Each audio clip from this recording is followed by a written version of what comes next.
Welcome, everybody, to another episode of the AI for All podcast. I'm Ryan Chacon. With me is my co-host, Neil Sahota, AI advisor to the UN and one of the founders of AI for Good. Neil, how's it going?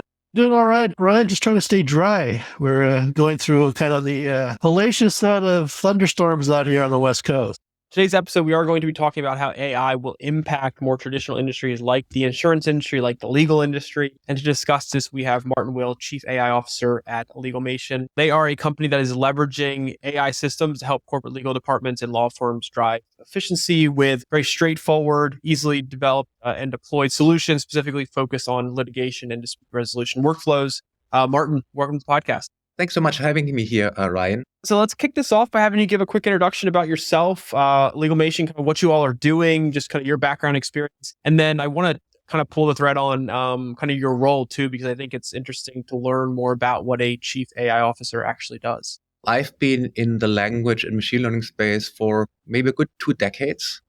A lot of that early on in the language technology space, then almost a decade around life sciences, and then returning back to the language space, particularly with my work at Alexa, and also being part of the team that built and launched Amazon Translate, so the first neural machine translation service that went live on AWS. With that, of course, a company like LegalMation is a great fit, and LegalMation specifically is a company that's been around for a couple of years now. They kind of launched the product around 2018, so sometime back.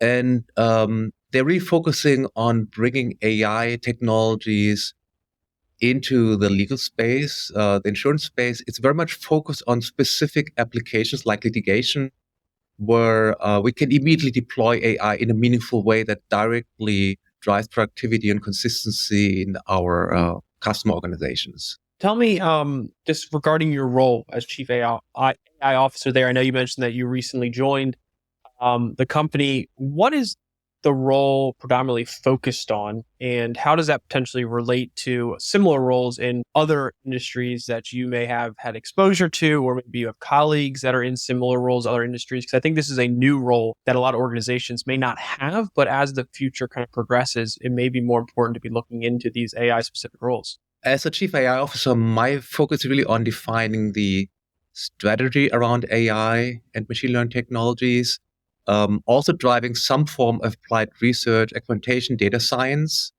and then also overseeing how these technologies are incorporated and productized within our solution suite. And that kind of is an interesting role because it requires quite a broad of skills, which is also represented in my team, right? So my immediate team has both data scientists and legal experts, plus some data engineering skills, right? Because these are all the different aspects that come together here. I'm also playing a little bit the role of a chief data officer, right? So I'm also generally responsible for how we manage the different data assets that we collect over time, obviously, and how we can generate more value out of those. Neil, from your perspective, with the work that you do with a lot of different companies, have you seen this role of Chief AI Officer or just AI roles in particularly grow in different industries that you've associated with? Straightforward answer is yes. I think you're seeing, much like we saw with the CRO, Chief Risks Officer, about 8 years ago, slowly build up, and it's become a core component for a lot of businesses. I think you're seeing the same thing with the Chief AI Officer role. So it's become a core component of strategy. But I think a lot of people have started realizing, or a lot of companies should say have started realizing, that AI is more than just technology. It's not like a traditional IT project, and because of the training and the data and the domain expertise that's required, it's a much different mix. And so as a result, it's getting essentially carve-out's not the right word, but I can't think of a better one in terms of functions within a company. And as I'm sure we'll probably explore in this conversation, not just the power and the value that AI adds to the organization, but some of the risk associated, especially liabilities, are paramount concern that need that more dedicated focus. So I think if we had this conversation in 5 years, we probably see that CAIO is pretty much the norm at most companies. I'd like to bring this back to kind of the topic and make focus for our conversation today, which is AI's impact on more traditional industries like insurance and the legal space. Can you talk to us about how AI is really impacting those spaces? Because there seems to be a lot of opportunity for automation in those industries. No, it's a good question. And I would kind of think about two different categories of work where AI can be deployed. And maybe the first category is really kind of applications that where consistency is of value to the work. And for example, that's what we see a lot, say in these litigation cases, right? Where if you're an insurance provider, you're a car manufacturer, these cases come in high quantities, right? And you want to be consistent in how you respond to them. But that's then also kind of the opportunity to automate and essentially bring in the technology that supports you and streamline these processes, driving up the consistency and overall, right, being more successful in the results you achieve working through these cases. The second category, and we actually see a lot of that more covered in the press right now, particularly since ChatGPT came online, right, is more where I'm applying AI as a kind of as a research tool, right? So there's a lot of information I had to process, distill, bring down for a question I have in mind. And the system support to extract that for me, summarize it for me, often even identify what the relevant information is in the first place. And I would say, while there have been a lot of advances being made, there are obviously still challenges in how to get these kind of systems to a level of performance that really matches kind of human performance. Mark, I think you're touching upon a really important point, right? That the accuracy and, as good as we get today with, people doing the work, but there seems to be also a disconnect, right? People are worried, is this really going to be as good as people do today? But then they're also like, that's actually not acceptable, right? They seem to expect the, machine to be perfect. And so if it makes a small mistake, if it's only right 98% of the time, people worry about that 2%. I mean, especially in an industry where, risk is paramount in legal and insurance, how do you try and kind of reconcile that attitude? It's a good question. And also in the sense that once you introduce technology like ours, you actually get much better insights on, say, what are the inconsistencies, say, across the work you're actually doing in your company right now. But nevertheless, and as you're kind of calling out, right, often when you kind of bring these assistive technologies into the workflow of an expert, right, they will pick up on the specific details of specific cases versus what is really happening at the overall level. And I think risk, right, as you're talking about, is really about looking at, right, an over portfolio of things that are happening, right, versus every single one of them. And it does seem to be human nature to focus on these individual outliers, so to speak. I think, nevertheless, probably what makes sense and what we are trying to do is putting humans in the right places in the world decision-making flow, right? So that ultimately there's some form of accountability built in the system, and a human still feels comfortable with the final output, right? The final outcome, even if the machine has been involved in creating that and say accelerating, putting that together. And then as part of that, I think is also, and we talked a lot about explainability in the past. The discussion has been a little bit less vocal right now, I think, but still, I think explainability is actually a key piece here, right? Key ingredient that the system not only needs to provide an answer, it also needs to help you understand how it got there, right? And by creating this kind of transparency again, right, it helps overcoming that psychological barrier of, can I trust this thing now in front of me? Or is it just a complete black box and I have no way of knowing what I'm doing when I press the submit button, so to speak?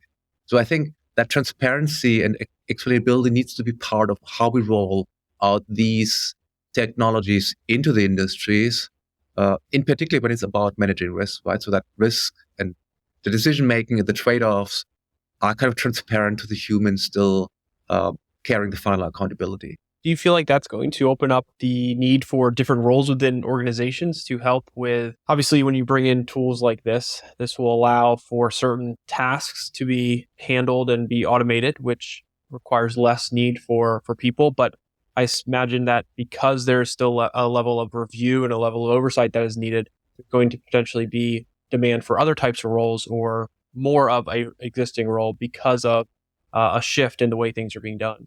I would think so. And there's a good example. So we recently had a call with a prospective customer. I can't disclose the name here.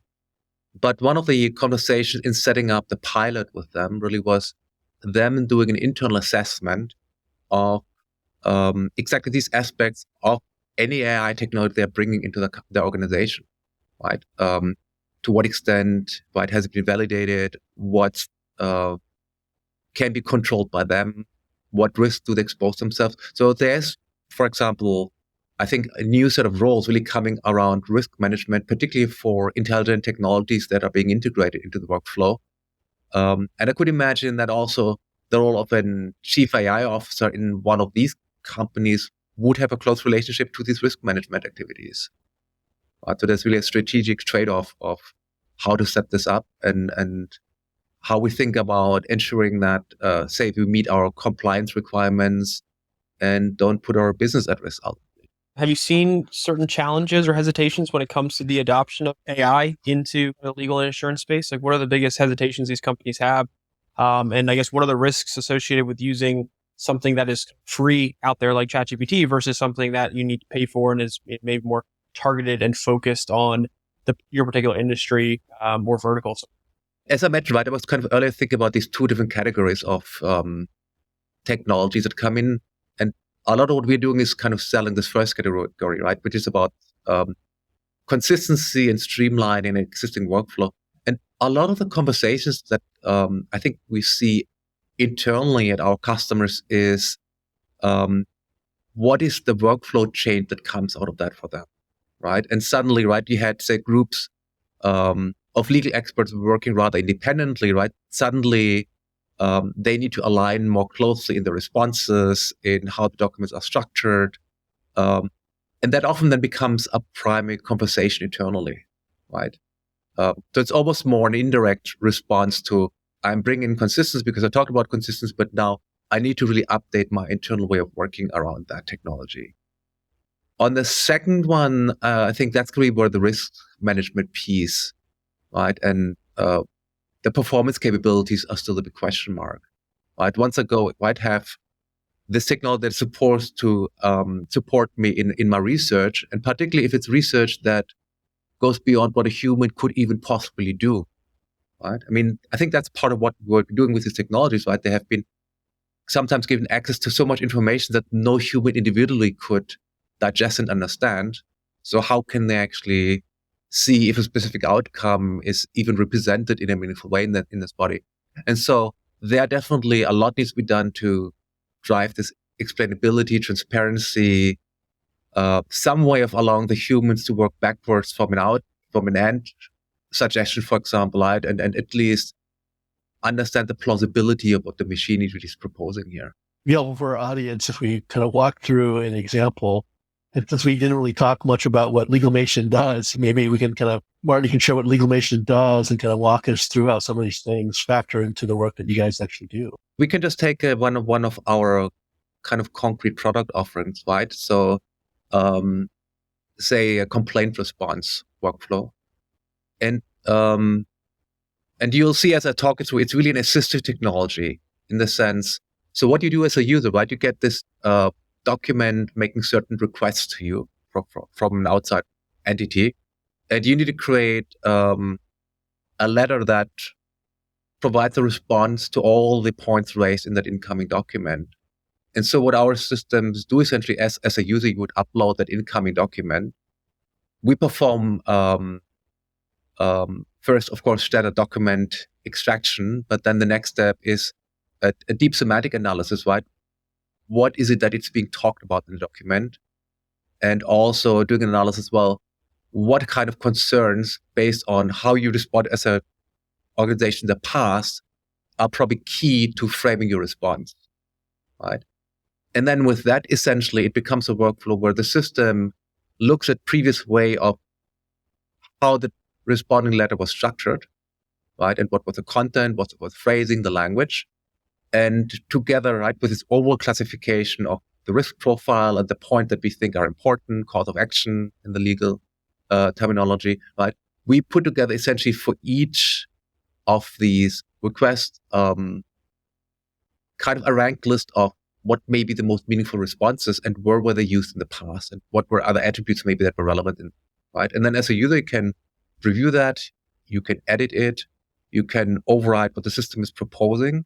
And then essentially that becomes additional content that goes back in the system ultimately for future work, but also is then essentially the letter that's more or less ready to be converted to PDF and sent to a customer if you feel confident in approving that overall document that has been created.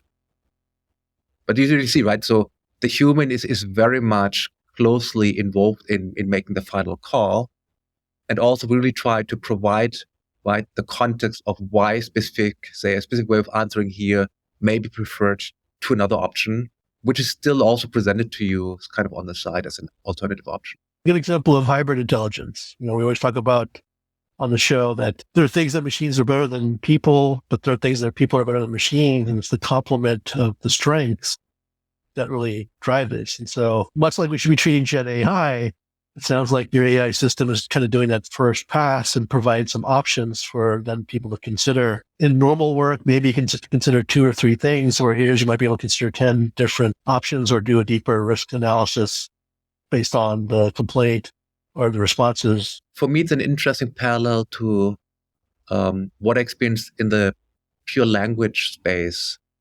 localization work maybe 2 decades ago, right? Because also kind of starting even the late 80s, I think IBM first, right, started promoting that idea of these translation memories, right? Where again, you brought in these assistive technologies that would still support the human expert, right? The expert translator, often a domain expert, right? Right? Is it, for example, and the European Commission, right, is employing a lot of experts who are both translators, but also understand enough about the regulations that they can do meaningful translation work.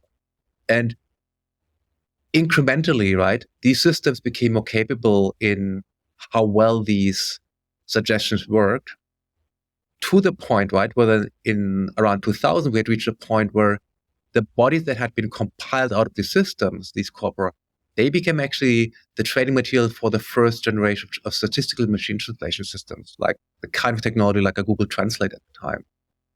Right? And on one hand, right, it kind of incrementally found its way into the industry, into the workforce, right? But also at some point we reached kind of a point, an inflection point where suddenly new kind of systems were possible because we had at that point learned enough about how that domain works. And I could imagine similar things happening here as well, right? Right now we're still at the point where we need to be very assistive, very closely working with the human, and over time probably the systems will learn more. Do you foresee any type of new liabilities coming into the space as the machine and the AI handles more of the workload? Even though I know we talked about humans being involved, but just is there anything that you guys are looking out for that people have raised concerns about? I think the liability will come in when the machine gets to scope in decision making that is larger than what a human can even oversee. I think that's really when we need to be concerned with what are the control tools we need to build in that kind of traceability is still given, particularly in these cases where it can be rather costly mistakes potentially. I know one thing that people talk about a lot when they're using ChatGPT and other types of AI technology and solutions is hallucinations and false facts, things along those lines. How is that influencing things, or what have you kind of encountered, and how are you kind of going about combating that? To answer, I want to go back to what a chat engine and a large language model really is, right? And a large language model at the core, right, is a system that has just been trained on a large body of text. And the training goal was to complete the text either by adding more words at the end, or maybe different variants where you hide some content in the middle and the system needs to essentially guess what were the words that I was hiding and masking out. So what these systems learn is really the patterns of structure of language. Now, of course, in order to do this successfully, right, the system is also kind of implicitly learned quite a bit of how we as humans talk about the world, right? And that kind of gives the language model the power to make answers that seem like the language model understands what the world is like.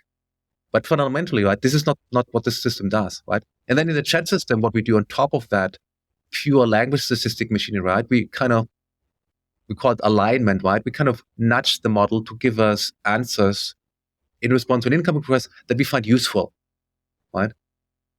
But now, right, let's go to these scenarios, right, where somebody's going with an open-ended questions or doing legal research against ChatGPT, right? The engine, all it does is creating plausible text, and that sounds useful in response to a question I put in, right? It doesn't really understand the details of legal work. And so the way to overcome is, and I think that's happening quite a bit actually, is that you say, I shouldn't be using the language model as a knowledge repository, but rather really as what it is. Ultimately, it's a thing that can work with language and translate language, right? This can be changing the style, right? Doing a summarization, doing an extraction, maybe some classification of the text. And the knowledge that is used to generate the output, particularly in say, a field like ours, right, which is so factual, needs to come from elsewhere, right? And then we see systems where it's either knowledge graph, right? So I have actually an explicit representation of the knowledge elsewhere, and the language model is just used to transform that into something that's consumable by a person. Or the RAG type models, right? Where I'm saying, I'm actually having a different repository of documents. This is the information and the knowledge I want to work with. I'm just using the language model again as a translation engine, right? To fuse information together and create a consistent output. And ultimately, it's not surprising, right? These transformers that are underlying on the language model, they're really built for machine translation systems in the beginning, right? The transformer paper was a paper describing how to build a translation engine from, I think, English to French or something. Given the state of things, I mean, what's really next then? I mean, what's the next evolutionary step that's going to occur here? It is probably that we learn how to fuse the language part of these AI capabilities with adjacent pieces. I mean, one thing we already saw is, right, even just going from language to multimodal, right, opens a lot of new capabilities, right? Even to the point of understanding incoming information, right? So when I can upload a document, say in a ChatGPT, right, and I can now ask questions, fairly open-ended questions about the document, and it's providing meaningful answers to it, right? That's, I think, is a first step of evolution. I think the other part will be now going beyond that extraction and generation capability, adding the reasoning part of it, and kind of really meaningfully integrating the structured knowledge with the kind of unstructured language and image world. And then also the kind of loop that you find in a lot of these kind of models of consciousness, right? They're quite a bit, right? If you go into neurosciences, there's actually some models of how we think intelligent organisms work, right? And there's also this part of a control mechanism in there, right? Kind of where do goals come from and how do I compare what I'm generating against those goals? And I think once as these three elements get more and more integrated, I think that's really when we see these more independent assistive technologies come to life. And it's essentially what we see even coming out of the big labs, right? When Meta or an organization like Google is talking about where they're going in their research, that's exactly what they're doing, right? They're kind of bringing the goal orientation, the task generation, and the extractive and generative pieces into common systems. I mean, you can start seeing some of that already happening, especially like with like the image or even video data now. So there's a lot of upside. You make this leap to this next step. What's the drawback, or is there one? I mean, one of the jokes I saw the other day on a social media was like, oh, we're building all these intelligent systems so the machine can focus on the arts and poetry, right? And humans become the pizza driver that's delivering the food along the way. But I mean, there's some truth to it, right? I mean, because I think surprisingly, these technologies have been most successful in areas that we considered so close to what humanity and being human is about, right? The compositional side, the creative side, right? These working with these large bodies of knowledge. But I also think there's another opportunity, right? Because the other opportunity, what humans are really good at, is still that connection to the real world, right? And so this may be more shift that we see, right? So some of the things that were considered very important, they just become easier because the system can help us more with that. And the focus of us as humans is really kind of more really living in the real world, right? Because ultimately that's what this machine is not, right? The machine is still this abstract entity in a box. I also think it's interesting if you think about the benefits for an organization. So somebody listening to this, trying to understand what the value of this is now and into the future for an organization. When you bring an end-to-end platform into your organization, you get to, not only are you getting more access to data, but you're finding new ways to leverage that data, which I think compounds on itself over time. You're able to also help provide better, that data is be able to be used to provide better decision making across the organization, especially in this space when we're talking about legal and insurance kind of industries, what the impact those departments have on a wider organization, I think is important to think about.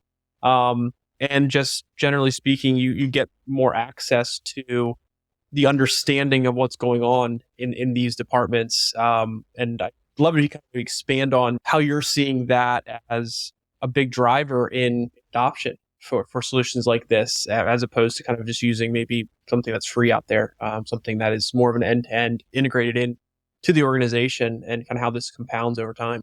No, it's a good point. And I think what we see is that, for example, as companies are deploying our solution, working with for some time, there's quite a bit of insights you can derive, which we can also service with an analytics product that we have, right? So that actually over time, for example, you can understand, say, what are the patterns of cases coming through?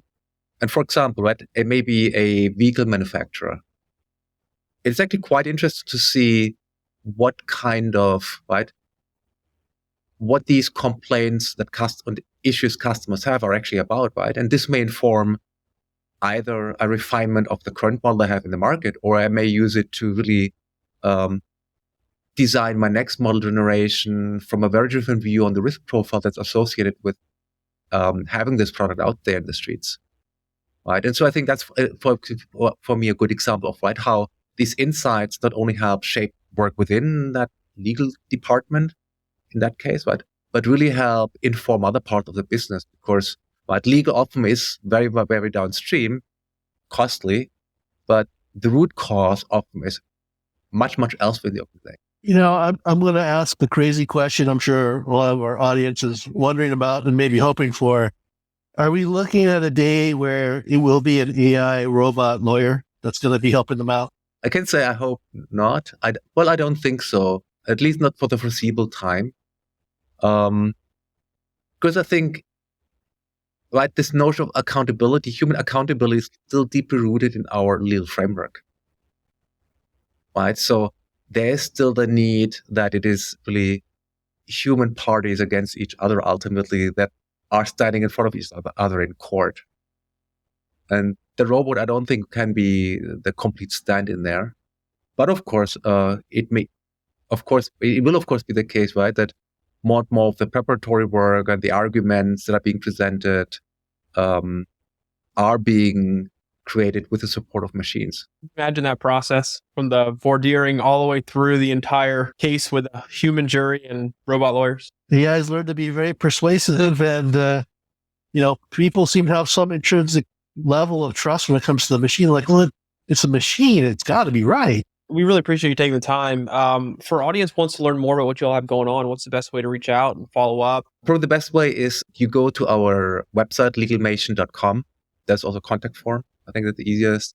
I do have a Twitter handle, HMWill. Well, we're excited to get this out to our audience. We really appreciate you taking the time. I think this is the first time we've really dove into kind of the legal and insurance side of things when it comes to the role AI is having, all those areas of business and just generally speaking in those industries. So really appreciate it. And thanks for being here, and hopefully we'll talk in the future. Yeah, thanks so much for having me, Ryan. And Neil, was great chatting with you in this conversation.